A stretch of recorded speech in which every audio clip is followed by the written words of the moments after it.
नाही भेटायसाठी कारण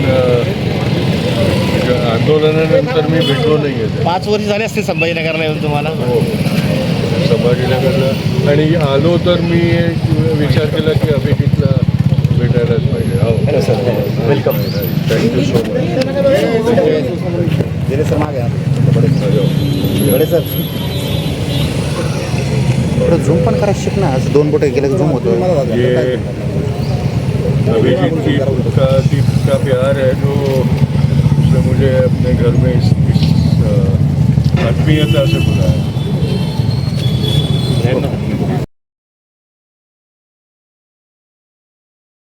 मी संभाजीनगरला आलो तेव्हा एक इच्छा होती की अभिजितला भेटावं आणि एक सदिच्छा भेट म्हणूनच भेटण्याचा उद्देश होता. आणि इच्छा असूनही जंतर मंतरला जाऊ शकलो नव्हतो म्हणून हे मला वाटलं की हे महत्त्वाचं आहे की मी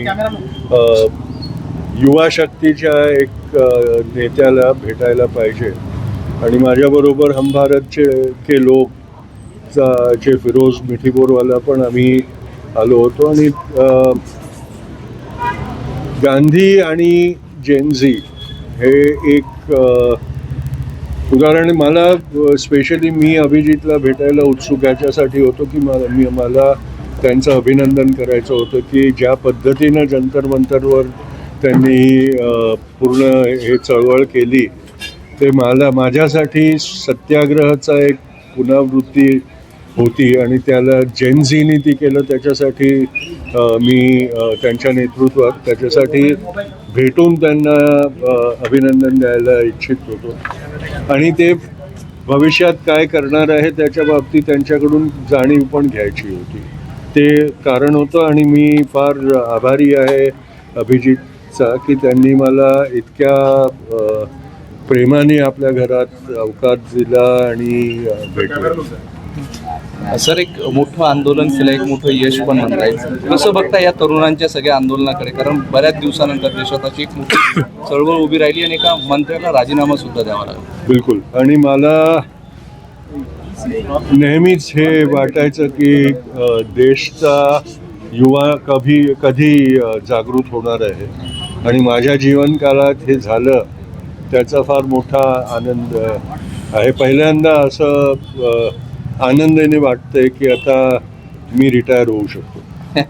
सर, हिंदी में बताइए सर, आज आपने अभिजीत दीपके की मुलाकात की है, क्या वजह थी और क्या बातचीत हुई? जंतर मंतर के आंदोलन में मैं जा नहीं सका था और उसके बाद अभिजीत को मिलने की तमन्ना थी. तो जब संभाजीनगर आने का मौका मिला तो मैंने सोचा कि अगर हो सके तो इसी दरमियान मैं इस दौरे में ही मैं अभिजीत को मिल लूँ. क्योंकि 2 कारण थे.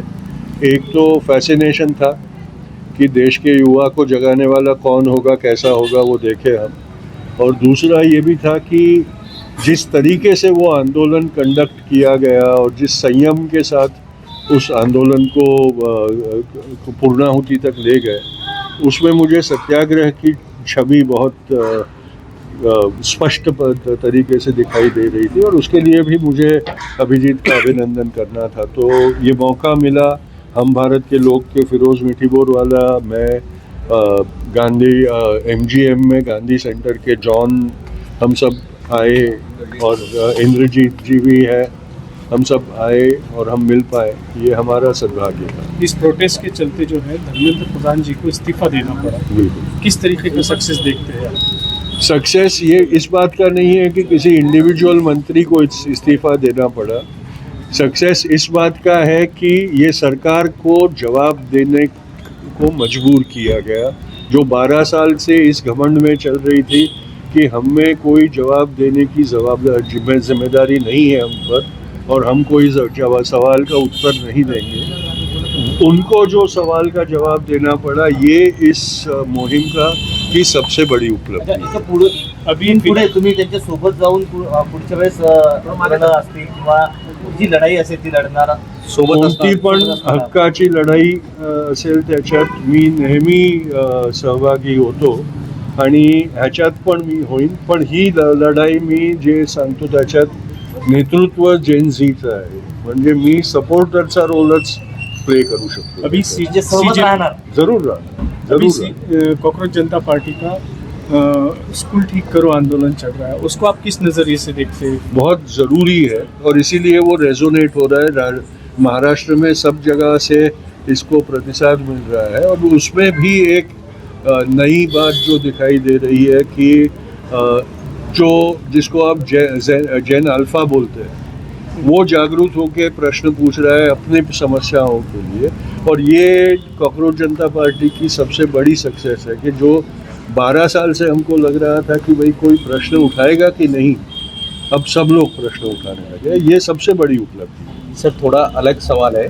पुणे में एक केस चढ़ी है राहुल गांधी के खिलाफ में, तो उसमें सावरकर के जो रिश्तेदार हैं उन्होंने एक बड़ा खुलासा किया है. गोपाल गोडसे और नथुराम गोडसे ये दोनों भी आरएसएस के सक्रिय सदस्य थे, पहली बार सामने आया और उन्होंने खुद कहा. देखिए ये बात बहुत स्पष्ट थी, लेकिन आरएसएस की ये फितरत है कि वो हमेशा जिन लोगों से काम करवाता है उनसे दूरी बना के रखता है. तो ये अच्छा है कि सावरकर के वंशज ने ही इस असत्य के ऊपर से पर्दाफाश करके सत्य को उजागर किया है. सर अभी किरण रिजिजू ने कहा है जंतर मंतर के आंदोलन पर कि वहाँ पे न कोई आदमी, किसी आदमी की मौत हुई है, न कोई सीरियस इंजर्ड हुआ है, न किसी को हॉस्पिटलाइज किया गया है. तो जो लोग दिल्ली पुलिस को गालियां दे रहे हैं, उन्होंने दिल्ली पुलिस की तारीफ करना चाहिए और सरकार की भी तारीफ करना चाहिए. इस तरीके की बात किरण रिजिजू कह रहे हैं. किरण रिजिजू जी ये बात करे वो स्वाभाविक है, उनको वो सरकार के रिप्रेजेंटेटिव है. लेकिन इसमें भी हमने हमारे युवाओं की तारीफ करनी चाहिए कि वो इतने संयम से बरते कि पुलिस को कोई कारण नहीं दिया कि वो जितनी हिंसा की उससे ज़्यादा हिंसा कर सके. और पुलिस ने हिंसा नहीं की, ऐसा अगर किरण रिजिजू जी हमको समझाना चाहते हैं तो वो झूठ बोल रहे हैं. डीसी के तमिलनाडु के मुख्यमंत्री ने डीसी के उस पर जो है वहाँ के पुलिस प्रशासन को, जिला परिषद जेडपीस को, साथ ही स्कूल और कॉलेजेस को कहा था कि किसी भी तरीके से जेनजी जो है सीजेपी के प्रोटेस्ट में शामिल ना हो. ये उन्होंने एक तरीके से ऑर्डर दिया था, अब वो ऑर्डर वापस ले लिया है. क्या लगता है आपको? ये वो भी समझ में, उनको भी समझ में आया कि ये अब ऑर्डरों से रुकने वाली बात नहीं है. ये अब एक राष्ट्रीय आंदोलन और एक राष्ट्रीय मूवमेंट में बदल चुकी है और ये इसको कोई रोक नहीं सकता और इसलिए उन्होंने ये ऑर्डर दिया. थोडं पुढे या ना.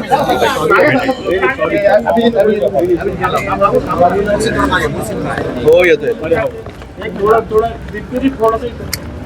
आप इस तरफ आ जाओ, मैं इस तरफ चलता हूँ.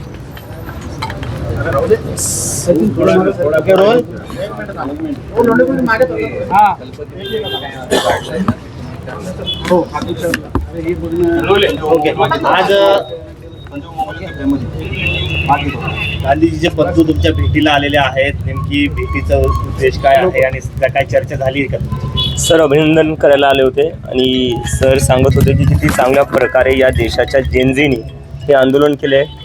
आणि हे आंदोलन कुठं ना कुठं चालू असताना आमच्यावर आरोप लागले होते की देशविरोधी लोक आहे, हे लोक देशात काय म्हणतात त्याला अनार्की पसरवतील, अराजकता पसरवतील आणि हे लोक देशावर प्रेम करणारे नाही आहे, देशविरोधी नारे लागतात, हे लागतात. पण मला वाटते आज त्या सगळ्यांचं प्रश्नाचं उत्तर भेटलेलं आहे. महात्मा गांधींचा परिवार आज आमच्यासोबत आहे. ज्या महात्मा गांधींचा फोटो लावून आम्ही आंदोलन केलं, ज्यांच्या विचारावर आम्ही हे आंदोलन केलं, आज त्यांचा परिवार आमच्यासोबत आहे. याच्यापेक्षा मोठी अभिमानाची बात आमच्यासाठी तर काहीच नाही आहे. आणि आमच्यासाठी आमच्या देशभक्तीचं सगळ्यात मोठं सर्टिफिकेट आज इथे. ज्या लोकांनी गांधींना मारलं ते लोक काही वर्षांपासून गांधींचा विचारही मारायला बघत होते आपल्या देशात. गांधींना मारून त्यांचं मन नाही भरलं, त्यांचा विचारही त्यांना संपवायचा होता. पण या आंदोलनातून आम्ही सांगून दिले की गांधींचे विचार कधी मरणार नाही, महात्मा गांधी कधी मरणार नाहीत. जोपर्यंत हा देश आहे, हे संविधान आहे, हा देश गांधींच्याच रस्त्यावर चालेल. तुम्ही कितीही प्रयत्न करा, काहीही करा, महात्मा गांधी ह्या देशाची आत्मा आहे. हिंदी. आज तुषार गांधी आपके पास आए हैं, कैसा लग रहा है? ये तो हमारे लिए बहुत ही गर्व की बात है कि महात्मा गांधी जी का परिवार आज हमारे साथ खड़ा है. इस आंदोलन के दौरान हमारे ऊपर बहुत आरोप लगाए गए. हमें देश विरोधी कहा गया, हमें कहा गया कि हम बस देश में अराजकता फैलाना चाहते हैं, हम हिंसक लोग हैं. लेकिन आज सर का यहाँ होना हमारे साथ ये दिखाता है कि जो आरोप हमारे ऊपर लगाए थे वो गलत थे, क्योंकि महात्मा गांधी का परिवार खुद हमारे साथ है। इससे बड़ा सर्टिफिकेट हमारे शांति प्रिय होने का, अहिंसक होने का और देशभक्त होने का नहीं हो सकता। और एक विचारधारा है इस देश में जिन्होंने गांधी को मारा था, वो गांधी के विचारों को भी मारना चाहते हैं। पिछले कई वर्षों से वो कोशिश कर रहे हैं कि वो गांधी के विचार भी ख़त्म कर दे, लेकिन जब तक ये देश रहेगा गांधी जी के विचार कभी ख़त्म नहीं होंगे। गांधी जी इस देश की आत्मा है। हमारा आंदोलन जो था वो उन्हीं के रास्ते पर चला था और उन्हीं के रास्तों पर चलकर ही सक्सेसफुल हो पाया। अगर हम महात्मा गांधी के रास्ते पर नहीं चलते तो हमें नहीं लगता हमारा आंदोलन कभी सक्सेसफुल हो पाता। और बार बार हमें कंपेयर किया जाता था कि देखो नेपाल में जो हिंसा हुई ये लोग भी वैसा ही करेंगे, देखो बांग्लादेश में जो हुआ ये लोग भी वैसा ही कहेंगे। और मैं बार बार यही कहता था, जब पूरी दुनिया गांधी से सीखती है, नेल्सन मंडेला उन्होंने साउथ अफ्रीका में जो लड़ाई लड़ी वो गांधी जी से इंस्पायर होकर लड़ी। मार्टिन लूथर किंग ने जो अमेरिका में लड़ाई लड़ी वो गांधी जी से इंस्पायर होकर लड़ी है। तो जब पूरी दुनिया गांधी जी के पास देखती तो गांधी जी के अपने देश के युवाओं को कहीं बाहर देखने की क्या जरूरत है? ते स्वतः म्हटले तुमच्या सोबत राहणार आहे पुढच्या काळामध्ये ऑफकोर्स आम्हाला त्यांची साथ लागेलच आणि आमच्यासाठी याच्यापेक्षा मोठी गर्वाची काही गोष्ट नसते। तमिलनाडु के जो मुख्यमंत्री हैं उन्होंने डीसी के ऑर्डर दिया था कि शिक्षा विभाग हो गया, स्कूल विभाग हो गया, पुलिस हो गए, ऑफिशियली जो है जो कॉकरोच जनता पार्टी को सपोर्ट कर रहे हैं उन्हें रोकने के लिए उन्होंने ऑर्डर दिया था, लेकिन आज उन्होंने उस ऑर्डर को पीछे लिया है। किस तरीके से देखते हैं आप? नहीं, ये तो ऑर्डर आना ही गलत था, क्योंकि क्यों किसी को आंदोलन करने से रोकना चाहिए? ये तो फंडामेंटल राइट है, ये डेमोक्रेटिक राइट है। तो ऐसे ऑर्डर्स तो मतलब कहीं ना कहीं दिखाते हैं कि आपको लोगों से डर लग रहा है, जो लोग अपनी बात रख रहे हैं उससे डर लग रहा है। तो ऐसे तो ऑर्डर्स नहीं आने चाहिए और उन्होंने वापस लिया तो अच्छा किया उन्होंने वापस ले लिया। सुप्रीम कोर्ट ने सरकार से कहा था कि जितने भी एफआईआर हुए हैं वो आप दे दीजिए, एक साथ दे दीजिए, हम उनको 141 के तहत क्वैश कर देंगे, लेकिन सरकार ने वो दिए नहीं है। क्या 25 जुलाई को जो सरकार ने देश के सामने वादा किया था वो पूरा नहीं कर रही, ऐसा लग रहा है आपको? बिल्कुल, ये सरकार कहीं ना कहीं धोखाधड़ी कर रही है देश के युवाओं के साथ। और अगर ये लोग नहीं मानेंगे, पहले तो ये सुप्रीम कोर्ट का बहाना बना रहे थे जी, सुप्रीम कोर्ट को बीच में लाकर ये सुप्रीम कोर्ट का बहाना बना रहे थे कि सुप्रीम कोर्ट की वजह से हम केसेस वापस नहीं ले सकते। और अब सुप्रीम कोर्ट खुद कह रहा है कि हम केसेस क्वैश कर देंगे तो इन लोगों को दिक्कत क्या है? तो मतलब यही तो हम कह रहे हैं ना, एक जो चीज़ है जो हम बार बार कह रहे हैं, इंटेग्रिटी ऑफ द इंस्टीट्यूशन। अब जब चाहे तब सुप्रीम कोर्ट को आगे करते हो अपने गलत कामों के लिए, और जब आपको कोर्ट कोई आदेश देता है, जब आपको कोर्ट कोई चीज़ कहता है करने के लिए, आप करते नहीं हो। तो एक तरीके से ये लोग कोर्ट की इज्जत ये तो खुद ही नहीं कर रहे, और ये चाहते हैं कि सारे कोर्ट इनके हिसाब से ही चले। अभी रांका जी ने ट्वीट किया है कि वो राजस्थान जाने वाले हैं, लेकिन स्कूल ठीक करो आंदोलन को देखते हुए राजस्थान की जो भजनलाल सरकार है उन्होंने एक प्रस्ताव पारित किया है कि बिना किसी प्रिंसिपल के अनुमति के कोई भी तरीके का वीडियो या फोटोज स्कूल में नहीं होगा और कोई बाहर का आदमी स्कूल को विजिट नहीं कर सकेगा। आप किस तरीके से देखते हैं? नहीं, इसको तो मैं ऐसे ही देखता हूँ कि किस बात की शर्म है आपको? अगर लोग वीडियो बना लेंगे तो आपकी पोल खुल जाएगी, और आपको इसी का डर है तो यार स्कूल अच्छे कर दो ना, स्कूल अच्छे कर दो, लोगों को रोकने की ज़रूरत नहीं पड़ेगी आपको। उल्टा लोग फोटो खींच कर डालेंगे कि देखो क्या कितनी बढ़िया स्कूल बना दी है।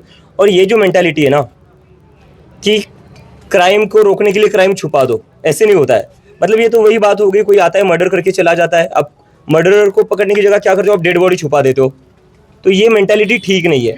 अगर आप चाहते हो कि आपकी बदनामी ना हो तो स्कूल ठीक कर दो। इस तरह के ऑर्डर लाने से क्या होगा? अब्दुल के आज जारी किया है जो पीएम फंड है उसके ऊपर क्या नहीं, वो तो मैंने वीडियो में ही कहा था कि 8,500 करोड़ पीएम केयर्स में पड़े हुए हैं, और उसके ऊपर पीएम गवर्नमेंट ने करा क्या? एफडी डाल दी है। ये एफडी क्या रिटायरमेंट के लिए बचा कर रखनी है? यहाँ पर हमारे देश के बच्चे रो रहे हैं कि हमारे स्कूल के लिए अच्छी सड़क कर दो, क्लासेस में बेंचेस लगा दो, पीने का पानी दे दो स्कूल में। एक तरफ बच्चे रो रहे हैं, और जब मैंने पूछा, अभी मैं पिछले कुछ दिनों से गांव के स्कूल देख रहा हूँ, तो एक बात पता चल रही है कि फंड्स नहीं मिल रहे। तो एक तरफ हमारे देश के बच्चे रो रहे हैं अच्छी फैसिलिटीज़ के लिए फंड्स ना होने के कारण, और दूसरी तरफ पीएम केयर्स में 8,500 करोड़ पड़े हुए हैं जिसका कोई इस्तेमाल ही नहीं कर रहा है। तो किस चीज़ के लिए रोक कर रखे? ये क्या पोस्ट रिटायरमेंट के लिए रोक कर रखे? इस्तेमाल करिए उनका। अब्दुल के पिताजी का जो है बीजेपी के कार्यकर्ताओं की ओर से उन्हें मारा गया, इस तरीके का आरोप अब्दुल लगा रहे हैं, लेकिन वहीं पे अब्दुल आरोप नहीं लगा रहे, जो लोग पकड़े गए उनमें बीजेपी के लोग हैं। अब्दुल का आरोप नहीं है, पुलिस ने जिन लोगों को पकड़ा है, पुलिस ने कहा है वो बीजेपी के लोग हैं। लेकिन पश्चिम बंगाल के मुख्यमंत्री सुवेंद्र अधिकारी कह रहे हैं कि बीजेपी का एक भी आदमी उसमें शामिल नहीं है। रिपोर्ट्स में तो दिखाया गया है, उसमें बीजेपी के लोग हैं, आप पढ़िए। और शुभेंदु अधिकारी क्या कह रहे कि बीजेपी के लोग नहीं है, तो मर्डर ठीक है, मर्डर हुआ कैसे? आप मुख्यमंत्री है, लॉ एंड ऑर्डर की सिचुएशन क्या आपके स्टेट में? आप इसी पर तो चुनाव लड़कर आए थे ना कि बंगाल में हालत बहुत ख़राब है लॉ एंड ऑर्डर की, तो आपने क्या बदल लिया? आपके तो अपने ही लोगों की हत्या कर रहे हैं। और ये हेट क्राइम है, ये हेट क्राइम है। अब्दुल और उसका परिवार, उसके पिता शिक्षा का काम करना चाहते थे, स्कूल सुधारना चाहते थे, लेकिन उनको हेट क्राइम का शिकार बनाया गया है और उनकी हत्या कर दी गई है। अब्दुल ने कंपनसेशन की मांग नहीं की है, उन्होंने कहा है कि वर्ल्ड क्लास स्कूल बनना चाहिए और उस स्कूल को उनके पिताजी का नाम मिलना चाहिए। क्या कहेंगे? इससे दिखाता है कि अब्दुल को उनके पिता से किस तरीके की परवरिश मिली है। मुझे नहीं लगता अब्दुल और उनके पिता से बड़ा देशभक्त मैंने देखा होगा या मैंने किसी से बात की होगी, क्योंकि जब मैं भी अब्दुल से बात कर रहा था और जब मेरा वीडियो कॉल हुआ, मैंने उससे पूछा कि तुम कैसे हो, माँ कैसी है, और कहीं ना कहीं मैं थोड़ा टूट गया इमोशनली और मेरे पास शब्द नहीं थे बोलने के लिए। तो अब्दुल ने जो चीज़ मेरे से कही कि भैया टूटना नहीं है, आप हिम्मत मत हारिए। मुझे उस लड़के को हिम्मत देनी चाहिए थी, लेकिन वो लड़का अपने पिता को खोने के बाद भी वो मुझे हिम्मत दे रहा है और कह रहा है भैया टूटना नहीं है, पापा चले गए लेकिन हम स्कूल सुधार कर ही रहेंगे। और जब मैंने बोला कि अब्दुल हम बात करेंगे आपको कंपनसेशन दिलाने की, तो अब्दुल कहता है भैया स्कूल कंपनसेशन नहीं चाहिए, पापा के नाम पर एक गरीबों के लिए अच्छा स्कूल चाहिए। इससे बड़ा देशभक्त मुझे नहीं लगता कोई हो सकता है। आपने जो प्रोटेस्ट करवाया था जंतर मंतर पे, उसमें आज किरण रिजिजू ने उसके ऊपर कहा है कि उस प्रोटेस्ट में ना तो किसी की टांग टूटी है, ना तो किसी की जान गई है, ना किसी पे एक लाठी चली है। बिला वजह लोग जो है दिल्ली पुलिस को गालियां दे रहे हैं, सरकार को बदनाम कर रहे हैं। उन्होंने सरकार की तारीफ करना चाहिए कि इतने अच्छे तरीके से प्रोटेस्ट को उन्होंने किया है। नहीं, मुझे लगता है ये लोग इतने ज़्यादा खून के प्यासे हैं ना, तो ये शायद वेट कर रहे थे कि जब किसी का खून होगा तभी इनको लगेगा कि नहीं यार अब कुछ हुआ है। तो किरण रिजिजू जी क्या चाहते थे? किसी की मौत हो जाए तभी वो ब्रूटैलिटी एक्सेप्ट करेंगे?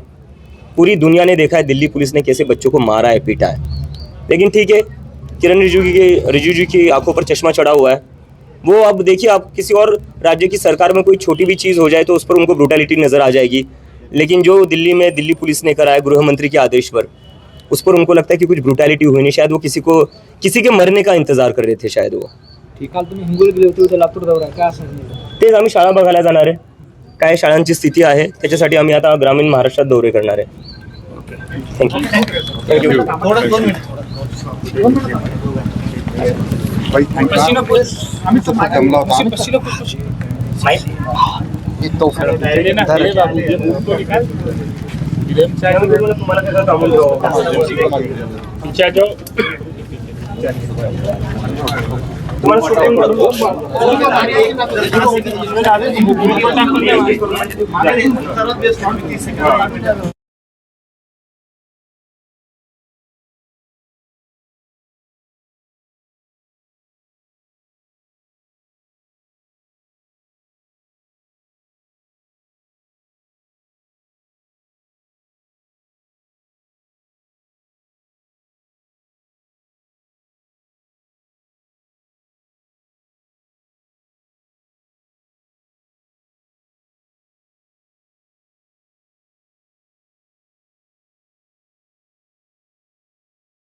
बाबा थोडं असे या ना.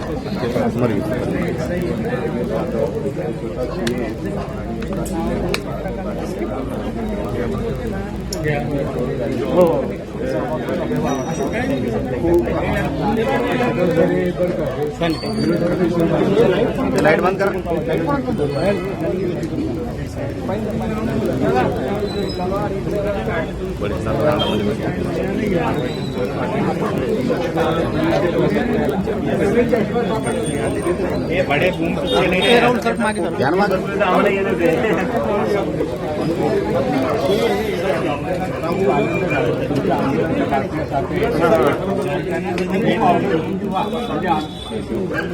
मी त्यांना भेटलो 6-7 वर्ष आधी पुण्यातच भेटलो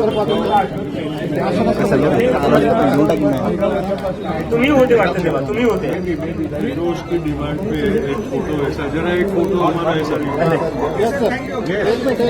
एक मिनट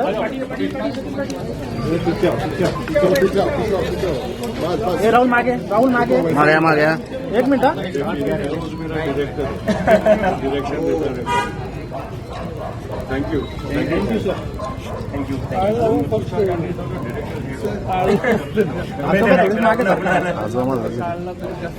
येस सर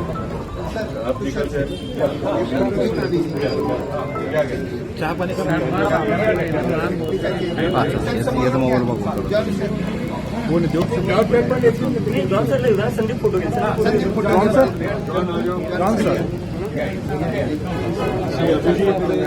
सर आप इधर सर थोड़ा सर आप सीधा सर मेरे लिए ये सर्टिफिकेट है मेरे गांधीयन होने का ये लोग मुझे बार बार बोलते थे कि आप लोग हिंसक लोग हो हम लोग सब अरविंद गांधी हम लोग दिमागी गांधी है दिमाग और दिल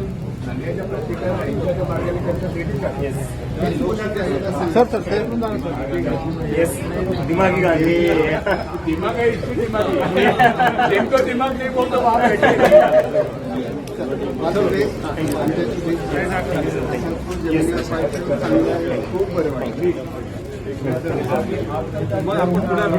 थैंक यू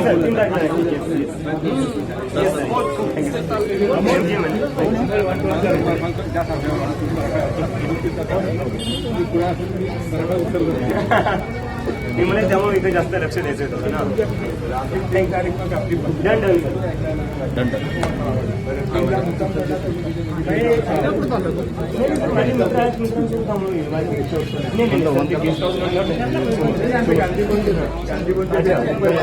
अच्छा अच्छा ठीक आहे तर मी एक दिवस आधी सांगून देतो कारण काय ना मला जर घरी येतं असेल तर मला फोन करावं लागेल. मी घरी आहे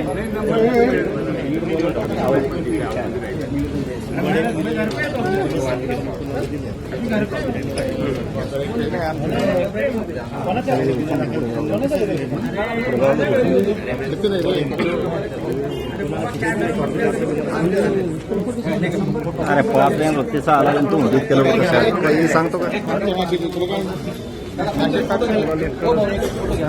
तुला लेट कळलं पुढे गेले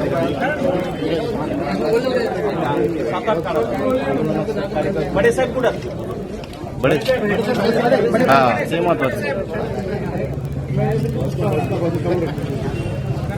चला करा बंद करा आता द्या भाऊ आता नाही झालं तुमचं आता नाही हा अजिबात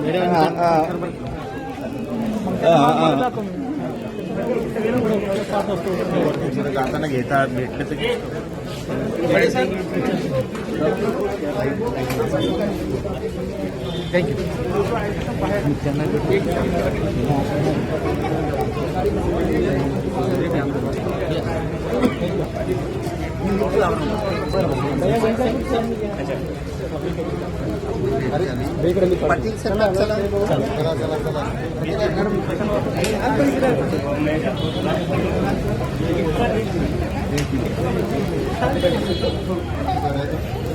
चला